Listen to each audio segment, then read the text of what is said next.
Conservative groups are plotting to replace thousands of federal workers with Trump loyalists if he regains the White House. Paige and I break down Project 2025 and why it's so dangerous. Welcome back to Democracy Docket on YouTube.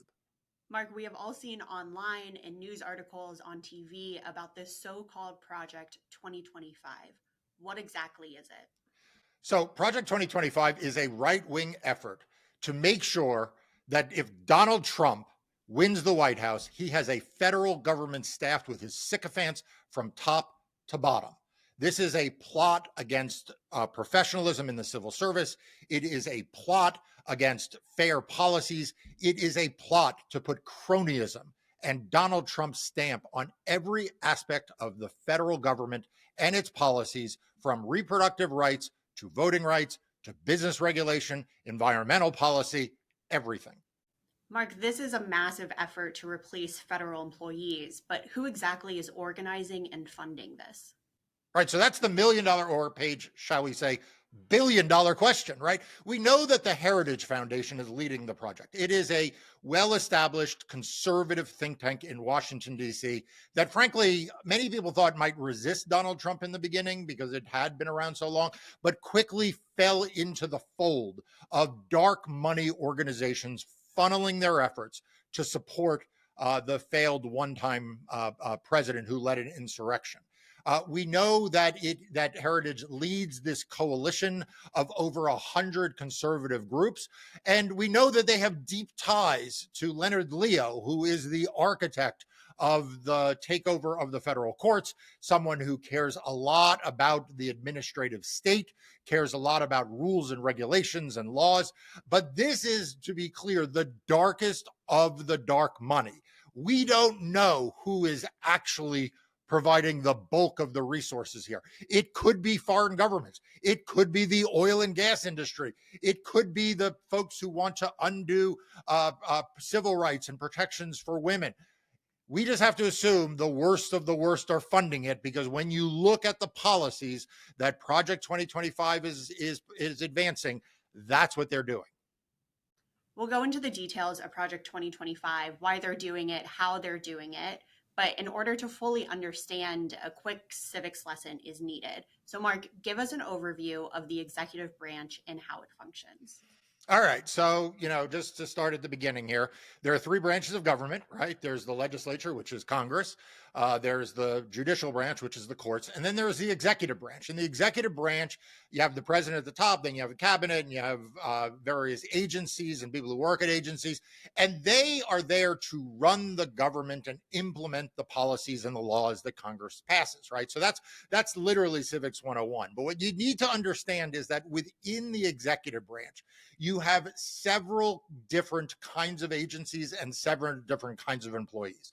So you have some agencies where the president appoints the head of them, and they serve at the pleasure of the president. You have other agencies like the Securities and Exchange Commission, like the Federal Election Commission, which are so-called independent agencies. They're supposed to be more insulated from the day-to-day politics of the White House and the president.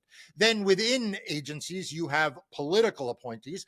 Those are like cabinet secretaries, right? The president gets to choose who his Department of Labor cabinet official is, or who he gets to choose, who he wants to run the Commerce Department. But then the vast majority of the people who work in the executive branch are federal employees. They're the ones who carry out the day-to-day operation of the federal government, and they are, by and large, career civil servants. They work in the federal government for years. They stay from one administration to the next. They have institutional knowledge, and oftentimes they have specialized expertise. So, for example, you don't want the people running the meteorologists at NOAA to be turned over by politicians, right? You want the best people who understand climate or weather patterns to be there from one administration to the next. You want to make sure that the people who are in charge of calculating your Social Security checks and how much benefits you're entitled to, you don't want those people to be Democrats or Republicans. You want those people to have a base of institutional knowledge to make sure that those checks go out on time every month and are properly calculated. Now, here's what's pernicious, everyone, and this is where you really need to pay attention, Paige. Project 2025 wants to target not just who the political appointees are, but who the career civil servants are. They want to turn the entire federal government, the entire executive branch, into one big patronage operation.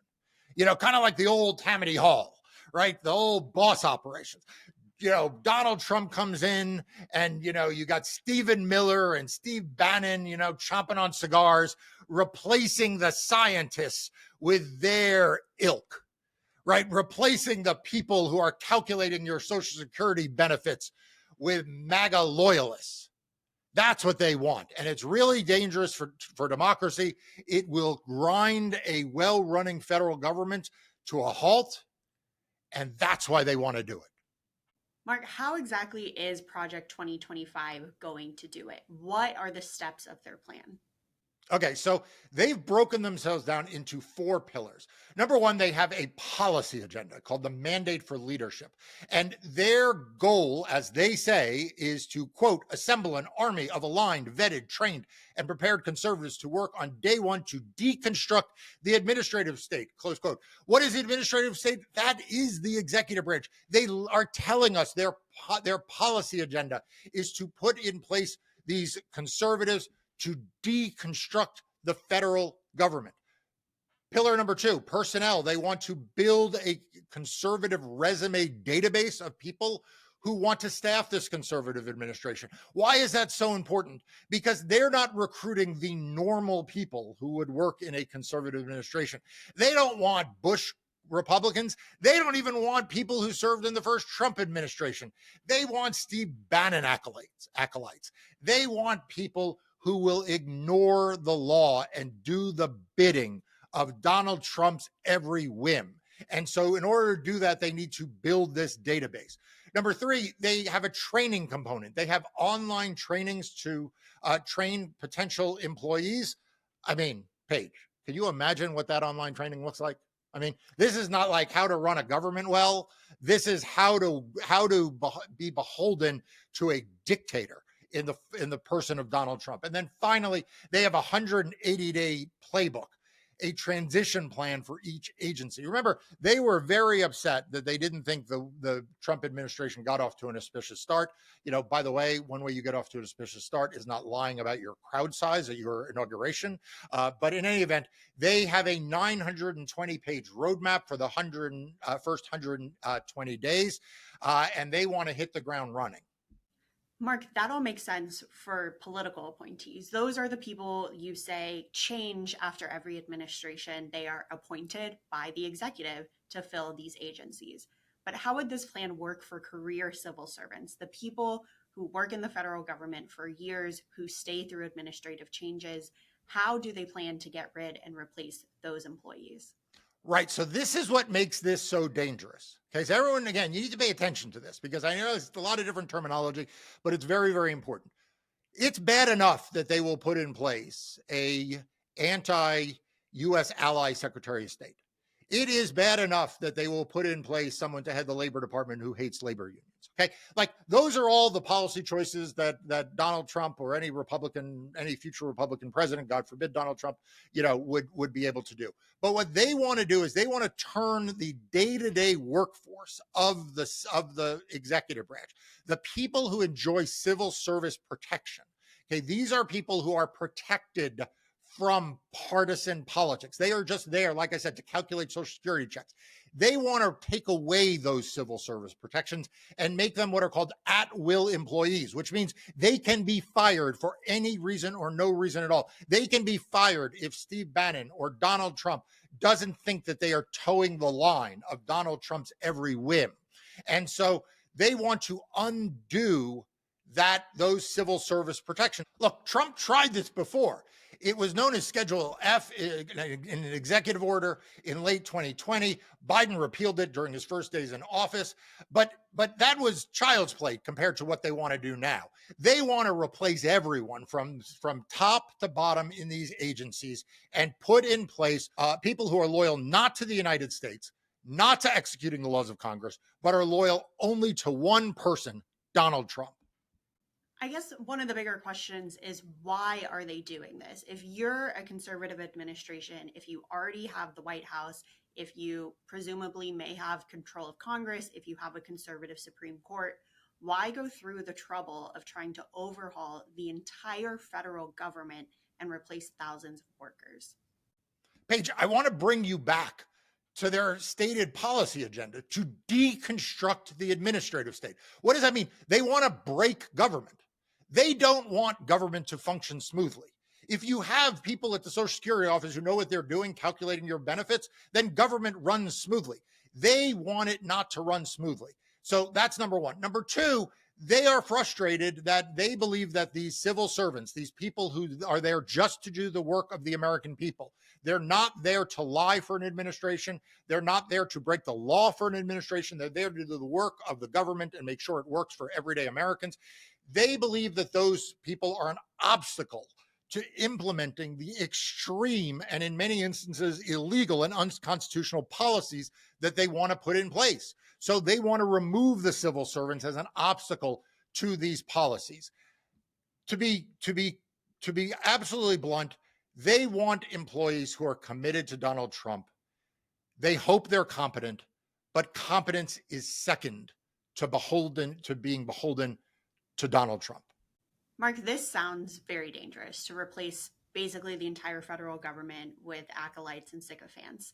What is the powering idea behind it? Why now?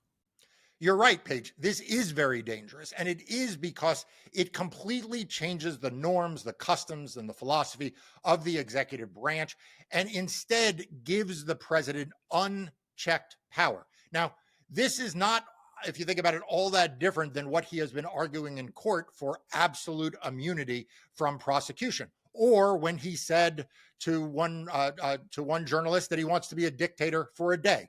No president is a dictator for a day. And this plan is to allow him to be a virtual dictator through a conservative idea known as the unitary executive. The idea here, which is radical and never been the philosophy of the U.S. government or Constitution, is to say that, look, the Constitution doesn't talk about an executive branch. It talks about the president, and therefore everyone in the executive branch is simply an extension of the president's will. There are no such things as independent agencies. Anyone can be dismissed at any time by the president. The whole notion of a civil servant that is insulated from the president's whim is unconstitutional in this extreme view. They have in mind Donald Trump sitting in the White House with everyone in the executive branch answering solely to him. The attorney general, every career prosecutor. So when Donald Trump says, if I get in power, we're going to prosecute my political enemies, he means literally he's going to prosecute his political enemies. If Donald Trump says, if I get in office, I'm going to do away with civil servants, he means he's going to do away with civil servants. If he says he's going to be a dictator, mark my words, he wants to be a dictator. Paige, that's why it's important that we did this video, because people need to understand whether it is the issue of Project 2025 or the other threats to democracy. People need to know what's going on. And this was the first of a series of videos from Democracy Docket explaining the important threats, ideas, and developments around our elections and democracies. Subscribe to our YouTube channel now to stay informed on the latest. And to find out more and stay up to date on the latest voting rights and election news, visit democracydocket.com and subscribe to our weekly and daily newsletters. Hey, Paige, for 4 years, I feel like I've been telling everybody reliably, democracy is on the docket. But I went to the Democracy Docket store and saw democracy is on the ballot. That's right, Mark. It is a major election year.